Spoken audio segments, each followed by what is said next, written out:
Good morning, everybody. Welcome back to the Schwab YouTube coaching channel. It's our Wednesday edition of Trader Talk in today's market. I'm your host, Kevin Horner, joining you from a beautiful Denver, Colorado. Today, pleased to be joined by my friend and fellow coach, Brent Moores. Good morning, Brent. How you doing? Hey, I'm doing good, Kevin. I'm glad to be back at work. I was off yesterday, but good way to start off and see what's happening in the markets here with everybody all together here today. Yeah, that's the plan. Always good to get a day away from the proverbial office, even though it may not be an actual office for some of us. But good to get outside of the market and kind of refresh, recharge, of course. Plenty to cover today. We've had some economic reports with PPI coming in a little cooler than anticipated. As I say, cooler than anticipated, looked like cooler than anticipated by just about everyone. So we'll see how the market's reacting to that on the heels of yesterday's positive and cooler CPI figure as well. So plenty to get to in the charts, everybody. Say hi to Cameron May in the chat there for us. He'll monitor for comments and questions that need to be addressed. Of course, Brent and I will do the same. We encourage you to post in there for the duration of the show. We'll go about 45 minutes in total as usual, but we'll try to bring your comments, your questions into our discussion as well. Certainly makes for a more lively interaction with all of you, so thanks for being here this morning. If you're not already doing so, follow the three of us on X individually. We're available: Cameron May, CS, Brent Moores, CS, and Kevin Horner, CS. We try to post for you throughout the week there with interesting content, notable data points, charts of note as well. Always a good way to engage with us outside of the classes that we offer for you here on the channel. And lastly, make sure you're subscribed to that channel, everybody. Let's get to those disclosures so that we can go to the charts. First of all, please bear in mind that our conversation here is exclusively for your information and your education. We do not make recommendations nor endorsements for any particular strategy or approach to trading the market here. It's important, though, to think about technical analysis as a complementary viewpoint to everything we do here. Of course, we talk technicals quite frequently. In doing so, we remind you that these are just a piece of the puzzle, not to be utilized exclusively for their own merit, and certainly not the only decision point you want to use when deciding to enter or exit the market. So keep that in mind, please. All right, and then in terms of our agenda, everybody, it's pretty consistent here on Trader Talk. We'll start with the top-down approach. We'll move through the major indices, the S&P 500, the NASDAQ 100, the Russell 2000, and the semiconductors as well. As we take a look around and see what's happening today, we'll also hit up a few of those sectors that are moving, other areas of note, and stocks in the news. So let's get to it, Brent. We had a bit of a follow-through on Monday, Brent. We had this really good open yesterday, but seemed to fade a little bit. What is it that you're watching on this S&P 500 chart with our what appears to be a little bit of sideways action here over the last couple of weeks, it looks like? Yeah, it has, and probably not surprising after the strong run that we had for a while. I mean, you can kind of sort of measure a run sometimes by the distance between it and the moving average. In this case, the 20-day moving average, that kind of orange line we have on the chart there. You can see the bounces that we've had off of it. Kind of got pretty extended, and now the gap's kind of narrowing a little bit, just as it's flattened out a little bit. I guess what I'm be looking at is, can the lows of the past week be held? Would be, kind of my first, I guess, line of defense, so to speak, in terms of near-term support. Now, very well, they may very well be broken. That doesn't mean the whole trend is coming to an end if we do that. But just in terms of near-term support, we have that, and then we have that moving average right there. That in orange would be kind of the next thing. Are we going to do the bounce like we did back in June off that 20-day moving average? And then below that, well, you drew a line around that 60-50 level would be kind of a next level of area there. But no sign right now of anything letting up on this in terms of this trend. Yesterday, we had a CPI report that wasn't what the market was looking for. But today, we kind of have the opposite. So it's hanging in there pretty well so far.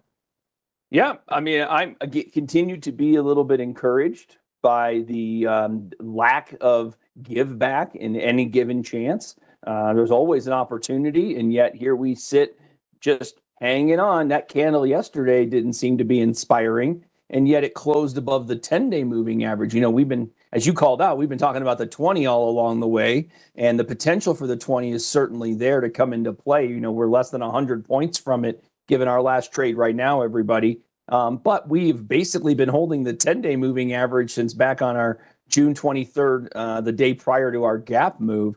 In fact, if I put that up here for you, I think I've got a 10, 20, and 50 day. Here you go.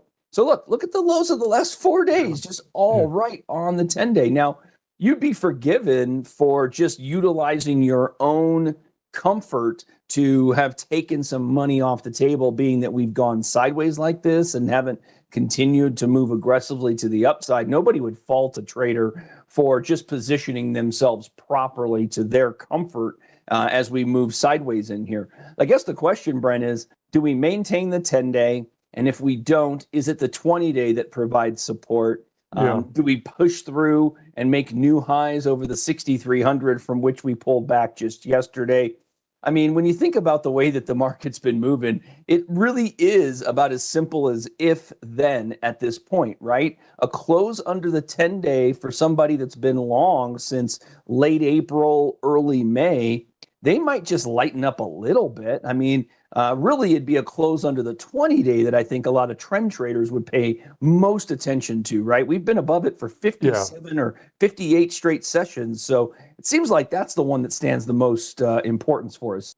It does to me. The 10-day is just such a short moving average typically that it's just harder, unless the stock or index is just going parabolic, to really stay above the 10-day for an extended period of time. Usually, now we have actually done fairly well here. It's been a few weeks here since we've been above that 10-day. But one measure of the strength of the market is, what is it doing on those days when you get really bad news? Well, yesterday was kind of bad news, I think, and it was down a little bit yesterday, but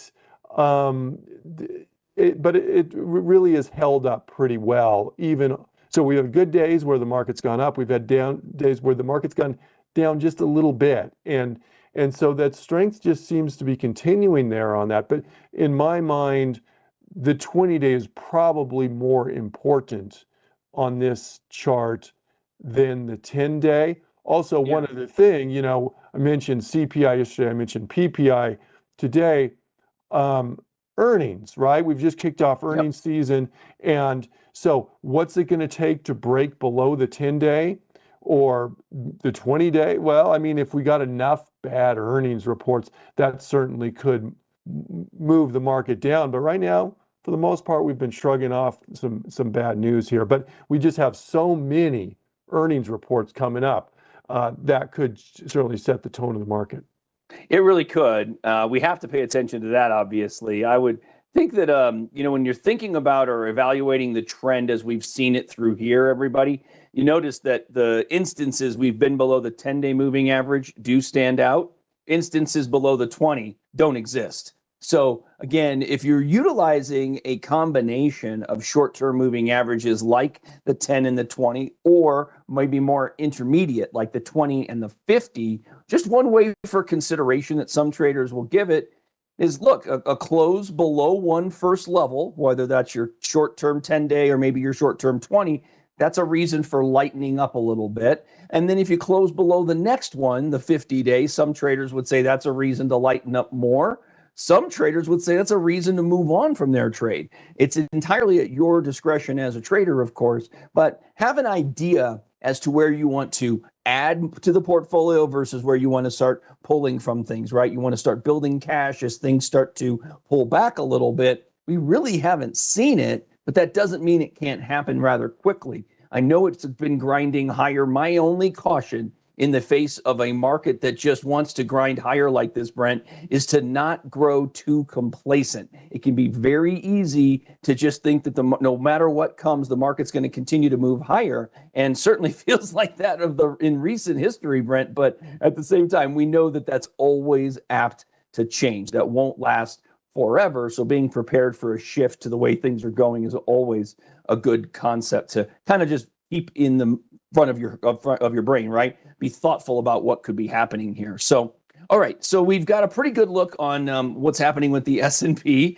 even though we feel like a little bit of a broken record. Let's see how things are looking with the NASDAQ 100 here. We're just about flat, but ultimately, Brent, it's pretty darn similar here as well. Many, many days. We're almost approaching 12 full weeks above the 20-day here also.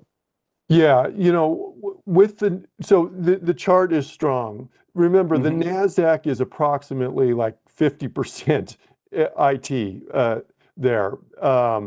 And so it's the performance of the IT sector is going to strongly influence the performance of the NASDAQ 100. Well, over the last month, IT's been really by quite a long measure the top performing sector in the market, up almost 8% over the past month. And so probably not surprising, we're seeing the trend that we're seeing on the NASDAQ here. Looks on the surface pretty similar to the S&P 500 if you were to measure it. It's doing kind of the same thing except even more so. And I mean, here's the 20-day again, potential support there. If you were to put on a 10-day, same deal. It's that would be kind of it's held above it, and so another kind of quick support level there for you. But again, it seems like the 10 days it's just not realistic for it to stay above the 10-day as long as it's going to stay above the 20-day, and but it's just a matter of posturing yourself for your portfolio. Right. I think that makes a lot of sense to many traders, of course. And you're right. We just by the nature of price action, you're not going to hold the 10-day nearly as long as you can hold the 20-day. But we are at 3 weeks. It does seem to be working. We'll see if it holds. But if we were to fall through the 10-day and find the 20-day, you're looking at about a 350 to 370 point give up to the 20-day for support. Which again has been 57 or 58 sessions now. So a lot of consistency in the trend here. So again, trying not to fight against what we see, just trying to trade what's working. We don't have to, as we often need to remind ourselves sometimes, Brent, we don't have to get cute with things. We can just trade what's working. We don't have to be finding the stock that nobody else is trading. I understand that sometimes people don't like to be in crowded trades because when the crowd makes its way towards the exit, that can be a little more difficult for some traders. But, Brent, working with what's working is generally from a trend trading standpoint, the kind of the process that a lot of traders will work with themselves. So, okay. Anything else as it relates to the NASDAQ 100 and the tech heavy group here right now? I don't think so. Just I guess I would say this, this is the index. There are components of the index, or there are, for example, IT stocks that aren't doing well at all right now. So there's, this can give you kind of more of an overall market posture. But when you're looking at your individual stocks, you can kind of run through the same thing. Some are going to look like this, and some are going to look very different. So true. So true. All right, let's look at our small caps here, Brent. We've got the small caps bouncing a little up about 0.5%, but they took an ugly candle there yesterday. Let's go back to our standard moving averages, our 20, 50, and 200s, and we'll see that we have deviated below the 20-day here once or twice, but ultimately held it for the majority of the same rally. And, we might be in the midst of a little bit of a pullback, Brent, but we have seen the 20-day moving average cross the 200 here to the upside, which is not a negative, of course. And maybe the 20-day could get caught up to the price levels we're at nearing right now and provide some new trend support for this small cap group. Yeah, it'll be interesting. Small caps. So yesterday has, I think you said, a big ugly candle there yesterday, big bearish engulfing type candle yesterday on that. Before that, measuring from I guess it was probably beginning of April, that move up was very significant in small caps because small caps have underperformed for like years now, Kevin. And small caps actually have outperformed the S&P 500 and the NASDAQ during that time period. Now, with yesterday's move, I don't know if that's still the case, but it's a pretty good percentage move that we've had here, and it's still above the 20-day. I'm not going to write off that move quite yet on that. Yeah, I agree. I don't think we can look at the current short-term trend here and with yesterday's action suggest it's busted, right? That candle is notable. It is a bearish engulfing candle.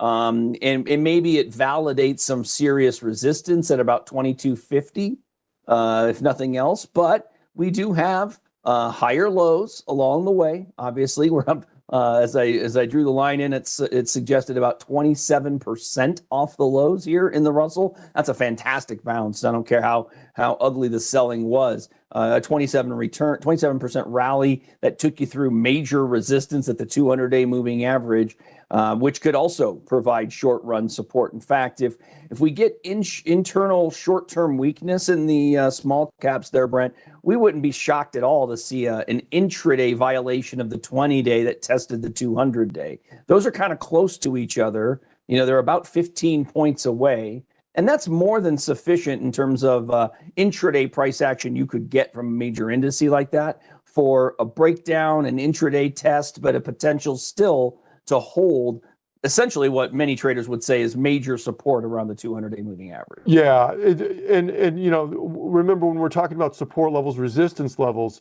look for the confluence. We got the 20-day, we've got the 200-day. We also have a horizontal support level there. And it wouldn't surprise me if that, you know, on the RSI, you've got some support there.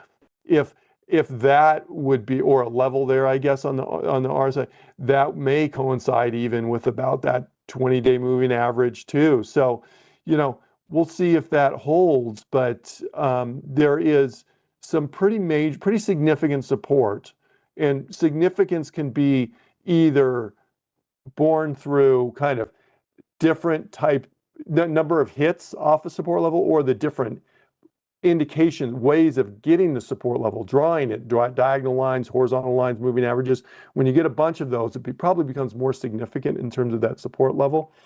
Mm-hmm. And so we're not too far away from that, but we're still above that at this point. And confluence can always seem to strengthen an area of resistance, an area of support. The more individuals you have monitoring a certain level, that's where that self-fulfillment of technical analysis comes into play. It's especially notable, it would seem, when trend traders in two different windows of time become monitoring the same one. And that's kind of what's interesting about the 20-day, very short-term traders, and the 200-day, much longer-term traders coming together at a price level of note, and that being right around 2175 to 2180. That's kind of intriguing. So we'll keep an eye on that one moving forward, of course. Brent, yesterday we had a pretty good move to the upside initially here in the semis. The semis look a lot like the NDX did yesterday, made a new short-term high and then kind of had some profit taking after the open. This was largely on the heels of the NVIDIA news being that they were allowed to soon resume deliveries of the H20 GPU sales in China, and that led to the group kind of getting a bit of a lift, and the NASDAQ getting a little bit of a lift. And here, Brent, we've been talking trend because that's really what we do here. No break to the trend in the semis here in the short term. No, and the semis can have been lately kind of leaders back in the market again, which is how it was a while ago until it wasn't. Yeah. And then and when it wasn't, the market really struggled. And so really, when the leader is doing well, in this case, the stocks or semiconductors, the market tends to have a much easier time. When your leader is utilities or staples, the market as a whole is just doesn't do as well typically. So you know, all is right in the world, so to speak, here, I guess, when the SOX is leading the market up. Yeah, we don't complain. You know, the semis tend to lead and provide a heck of a group of leadership for what we do collectively in our economy. If I added some heat to this, just time rather than heat, but time to get to this chart, we can point out the the incredible move here we made from 31 31.50 up to 59.30. I mean, that's a pretty incredible pop. That's like 80+%.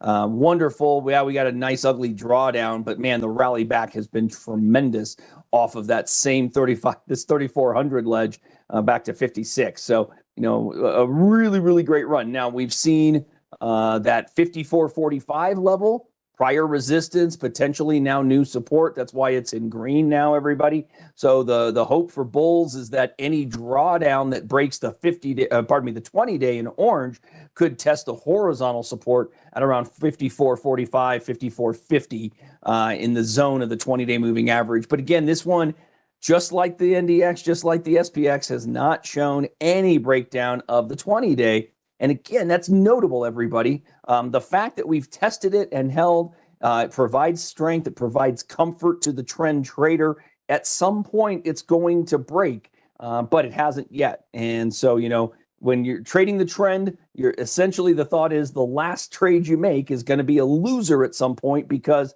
you're buying in at support and then you're cutting your losses quickly if you break down from there. That's generally a trend trader's approach. They try to stay with things as long as they're working, and then when they don't work anymore, they're moving on to find the next trend that's working. That's kind of the thought process of someone who's monitoring the trend, sticking with the trend, and not fighting against it here. Haven't had any real give back here either, so keep an eye, Brent. That one note down below, the RSI I noted, we do have, with this last high, a divergence here. We did not get that RSI as high as we had when we made that high back here on the 3rd of July. The reminder is not that this is a reversal call out, Brent, but rather could just be speaking to what we're seeing already. Short-term pullback to the major trend line. Yes. I would just to reiterate, I would say that 54.45 level that you have drawn on the chart is a pretty significant one. It's a support level that was born out of kind of a channel between 54.45 and, I don't know, a little bit above 4,800. For many months, there was just kind of a comfortable zone it was in. And as long as we can stay above there, that's a pretty strong signal for that. It's kind of like we've solidified the gains that we've made on this. Now, of course, there's a little gap between the 20-day and that. So technically we could break the 20-day before we get below there. So if we do break the 20-day, to me, that's kind of a key level. If we can stay above there and kind of, that's almost like a shelf. If we could stay upon that, that would be a good sign for the semiconductors. And Brent, it's not at all uncommon to break a short-term trend line like the 20-day and then use horizontal support to get a bounce, right? Yes. Yes, absolutely. That's what you want. And we've had a good run with the 20-day there, but as you kind of mentioned, good things come to an end. At some point, that's going to break, because the 20-day just kind of constantly moves behind you. So it's like the goal keeps moving forward in terms of staying above that. Whereas, like when you have these strong horizontal levels, it's there. It's stuck there. We may establish a new one, but for now, that's there. And so that probably would be a more significant break in my mind. Okay. Let's take a look around here, Brent. One of the things we noted pre-show was the relative strength overall in the market rally has changed a little bit. Let's bring up one of our friend Rachel's charts here where we're peeking in on the new yearly lows, new yearly highs, but most specifically, we noted the pullback we've seen in the stocks in the S&P over the 50-day moving average. That peaked right at the beginning of July, got up to about 80% in the group over the 50-day moving average, but that's pulled back about 25% since then, as we have kind of gone sideways a little bit here. The significant down to 60%. Now 60% is still above half, Yes. So on the y-axis, the scale there, that's a percentage. So that is still overall good, I guess, but relative to just the strength in the market that we've had. Now, if you compare that to the NASDAQ or just some of the market leaders, we haven't seen the same pullback in the market Yeah. as a whole as we've seen in terms of what we're seeing on this. In other words, the percentage of companies that are doing well is not keeping up with the market as a whole, which is a market cap weighted uh, for both the Nasdaq and the S&P 500. In this case, we're looking at the S&P 500. So what that tells us is kind of the average stock out there is underperforming, not doing terrible, but underperforming the overall index measure, which is the larger cap stocks in that index.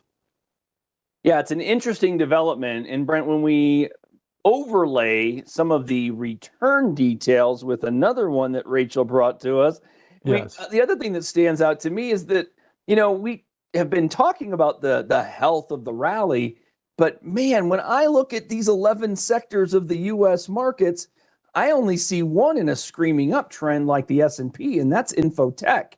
Industrials has popped a little of late, but lagging nonetheless. It is apparent that the only group providing true leadership versus the return in the S&P 500 is technology. So are we as broad a rally as we thought? It's changed. That's why this graph is great, Kevin, because you pointed this out to me, and this is a little different. This surprised me. Yeah. And a lot of times the market doesn't, market sometimes surprises me, but this really surprised me to see just the difference here between how IT is performing and pretty much everything else.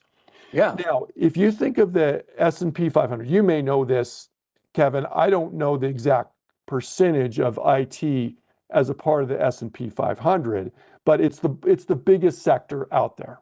Okay. Right. Communications is I think the second biggest, but it's certainly one of the bigger components of it.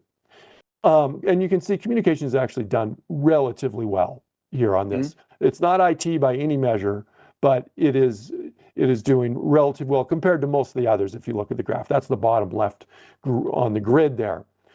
And so you can see why the SPX looks pretty good when IT and communications, especially IT, are doing really well, despite how everything. Industrials is doing fairly well too, but you can see what's driving the market up right now. But it shows there's really some laggards there. Financials not doing so hot. Utilities looking terrible. Healthcare terrible. Real estate not looking good. Materials not looking good. Staples, energy not looking good. And so just this divergence in the market of how it's doing. This certainly is not just the broad-based rally where everything is being pulled up all at once. I think that's the takeaway. And at some point, we know that this can continue. This can go on a lot longer than we expect. But it seems to be leading into technology, leading into AI as well. We'll see if it can actually shift and broaden out. My expectation, Brent, would be that it would need a pullback in tech to allow disbursement of proceeds and profits from this rally to get flooded into the other areas of the market. I think that's what we would need to see before we would see a shift in any of these, really any of the laggards.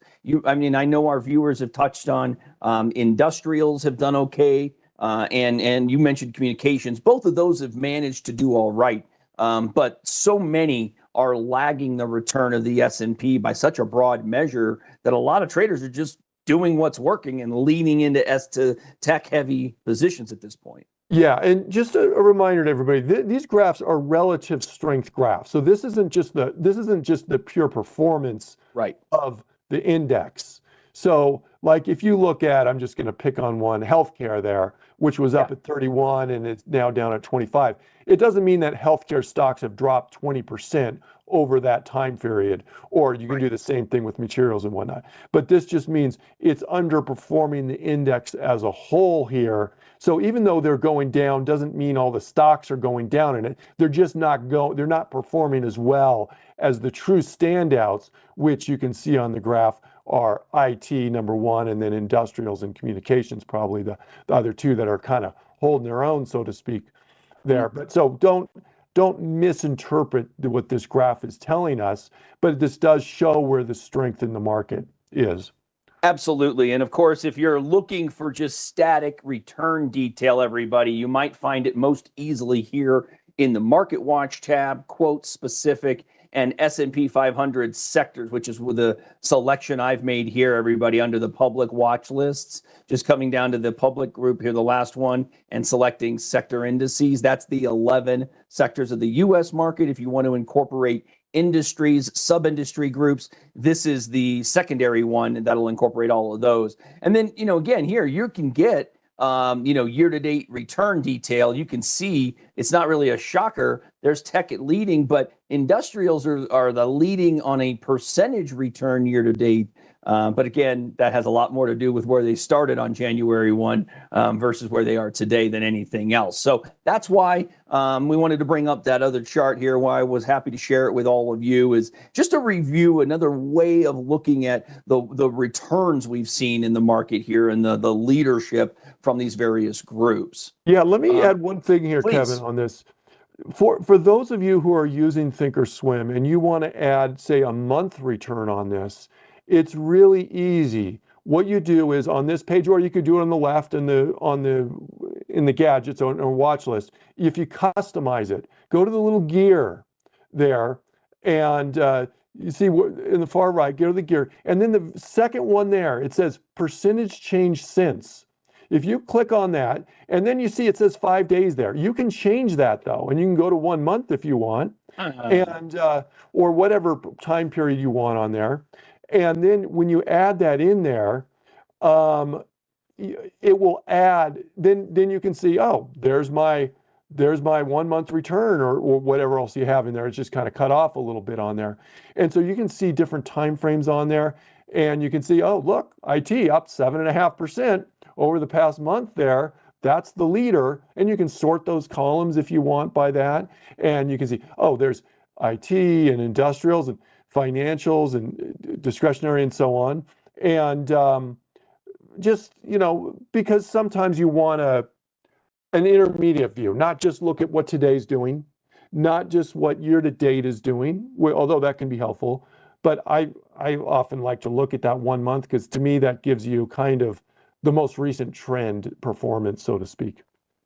Brent, I just learned something, buddy. Thank you for that one. That was great. I did not realize we had that column. It's a relatively new column, Kevin, and that's why you didn't realize cool. that. I'm glad you did. Thank you. Sure. That one's pretty great. So change for the, since 5 days ago, since 20 days ago, 1 month, etc. Pretty good way of looking at that. That's a column for consideration, everybody. In terms of saving the list, everyone, it's just, when you customize it, click Save As and give it a name so that you can reference it down the road here. But it will default to maintaining the columns you had most recently. Brent, I know we got some stocks in the news, but I just wanted to highlight the move we had in Bitcoin there yesterday, and really the breakout we've seen in Bitcoin. Just briefly, there was a vote on legislation in the House yesterday that got shoved down and denied at the end of the session, essentially. I'm wondering if it maybe leads to a little bit of a drawdown. We did see a red candle on the chart here yesterday after that hit the wires, and maybe a little breather in the market. But at this point, still haven't really broken the recent trend, have we? No, we haven't. Crypto, Bitcoin, there was a lot of optimism surrounding it after the past presidential election, that maybe the administration was going to be a little bit more pro crypto, and then some of that faded. That waned a little bit, but of late we've seen a lot of strength in it, and it seems like there's a little bit more optimism about that. So yesterday we had the pullback, but again, just going to the technicals here, the technicals are kind of describing, I think that there's just a general bullishness on this right now. Above the 20-day, above the 50-day, which may be even the more significant one in terms of support now, because that's where we bounced off most recently. The 20-day, well, maybe not most recently, but it's shown that we've broken through the 20-day more readily than that 50-day of late. And so, but kind of a little flag pattern right now from a technical standpoint. It's a relatively bullish chart. Tough to disagree there, Brent. Let's hit some stocks in the news this morning, some upgrades, some downgrades. Let's just take a peek at how traders are maybe acting here. We had an upgrade to Palantir. We're going to have to bring this one up. Talk about one that just doesn't have a give back in the trend, Brent. Palantir was upgraded rather at Mizuho to neutral, had been at outperform from underperform, pardon me, at neutral from underperform, new target at 135 up from 116. The firm Mizuho states the company's recent execution and momentum is stunning. It includes material upward estimate revisions across Palantir's commercial and government segments. So not a negative, that's for sure, Brent. Again, the 135 target, I'll remind you, we've already are through the 135 target, so take it with a grain of salt. But a lot of trend traders definitely monitoring this and ignoring valuation concerns, obviously. Yeah, there's a lot of bullishness about Palantir, more in the AI type space, and also they seem to have a lot of like governmental, U.S. government willing to do, or contracts with them and whatnot as technology. So that's a lot of bullishness. That's the narrative around it. The technicals, you can see that on the chart. That's pretty apparent, the trend that we have on there. Yeah, it is. 50-day moving average in purple there seems to be a little bit more consistent than the 20-day. And then the note that I think that stands out on a 2-year chart like this, Brent, is that RSI is just not validating price. It hasn't been validating price for quite a while. And, this is a wonderful reminder of how sometimes these details don't work out and do not validate your viewpoint. And yet price can be the most important thing here, right? I mean, price is always king. Price is always king. Well said, Kevin. So that's, we can get, they can be helpful, but they can also be kind of a distraction in a sense. Some of these indicators, and don't forget which is the most important. Yep. Good way of putting that. Another upgrade was for ARM. ARM Holdings got upgraded at BNP Paribas. The analysts upgrading ARM to outperform from neutral. New target here is significant. Again, we know these targets. These are never guarantees to be achieved, but they bumped the target up, or they set a target, at 210. That would represent a $60 bump from here, a $60 premium if it could get there, of course. That'd be a fantastic bit of returns. The pattern here is kind of just sideways, albeit a very deep sideways consolidation. If you're looking at things, we're pretty much right, kind of in the upper level of that range, really, over the last couple of years here now. We are. So this is where you get a difference between longer term trend, which is, as you mentioned, total, just sideways, going nowhere, and shorter term. Intermediate term, I guess maybe we've outperformed here of late. We've done fairly well. Obviously, we had the short term pullback and bounce here. We'll see, something's got to come to a head at some point. Either this kind of short intermediate trend continues up, or the long-term trend, we're going to start to face some pretty stiff resistance. About 2-3 weeks ago, we kind of hit our head off maybe some levels that we had hit in the past, or getting up close to there, showing some valuation. Of course, we have earnings that can affect things right now. But yeah, it seems like the impression is, for investors, when ARM starts to get up in that 160, 170 range, starting to get a little pricey, and people start to say, I'm going to sell my holdings at that point.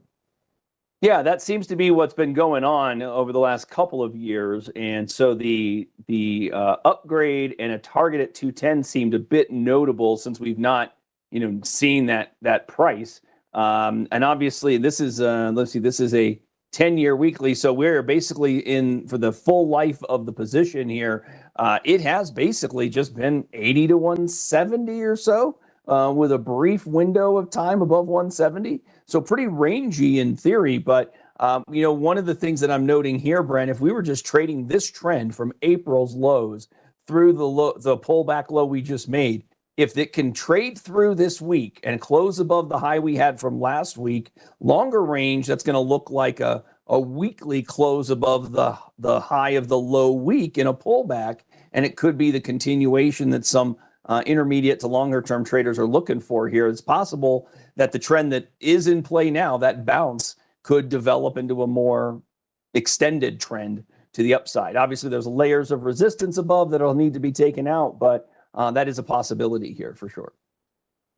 Yeah, so that's a company just to keep an eye on, and it is interesting to see those news. You can always check the news on these companies on that live news on the left side of your page there. Just a little trick, a lot of you know this, but just make sure you link that live news to the chart.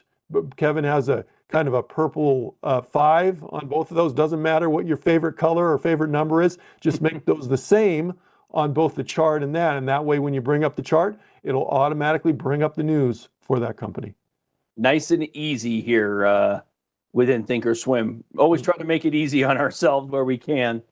We did have a couple of downgrades. Let's just take a look at one or two here. I've got Atlassian Team, TEAM, downgraded at Capital One to equal weight. They had been at overweight. Target here is 211 on the price levels. Now, this is pulled back already, but I think the reminder is, you know what? You're looking at a downtrend, Brent. We don't need to find bullish opportunities in downtrending stocks necessarily as traders. A lot of traders are going to wait for things to change and shift, but it is pretty clear that this one's been fighting against things for a while, isn't it? It has, and it is interesting. They downgraded their price target to 211, so still above the current price of the stock, but it kind of goes to say, well, look, if you have a market, and obviously there's better looking technical stocks in the market and worse looking technical stocks in the market, if you're a technical trader, then there's probably, there's a different selection out there that is possible for you there. And so, I don't know, there we are. We're near a support level. We'll see if we can hold that support level on the chart. And you can see the strength. Well, look at that RSI down at 38. That's a sign of just another sign that you can kind of see on the graph that we've just shown weakness lately. Yeah, unfortunate, but true. And then a couple of others that I wanted to highlight, because this all came from Citi. They downgraded both Phillips 66 and Valero Energy, and I thought that was notable because anytime you see an analyst coming out and downgrading multiples in the space, it speaks to their feelings about the space a little bit more, Brent. And if I eliminate my line here, the thing that stands out to me, I'm just can't help but see these levels. This looks like a bit like a rising wedge into resistance, which unfortunately is a bit of a bearish sentiment, if you will, but it has to break down bearishly for that to occur. But I thought that was noticeable on the chart. By the way, Citi downgraded to a neutral, had been buy. They put a target at 130, which is actually up from their prior target at 126.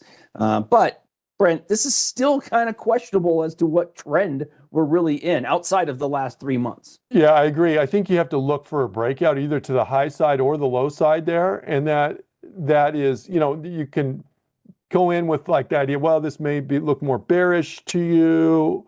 And sometimes, on patterns, you go, well, this is bullish, but we need a confirmation. It's kind of like the Ronald Reagan quote, trust but verify, where Yes. You may have a pattern in your mind that you think is bullish or bearish, but instead of verify, use the word confirm, I guess.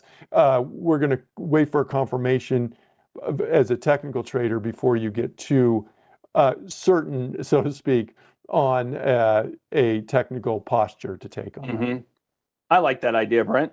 The last one, as I noted, it was Valero. They got downgraded as well, also at Citi to neutral from buy. New target here, also up 150, up from 134. But we won't have a chance to talk too much more about it other than that, everybody. But just wanted to make sure I noted it because I did give you the heads up that Citi downgraded two. So there's two. Both Phillips 66 and Valero. Brent, always great to have you back on a Wednesday, man. Thank you for being here, sharing those thoughts, those insights. Hopefully our viewers got as much out of it as I did today with more learnings. Thanks again for the new tip.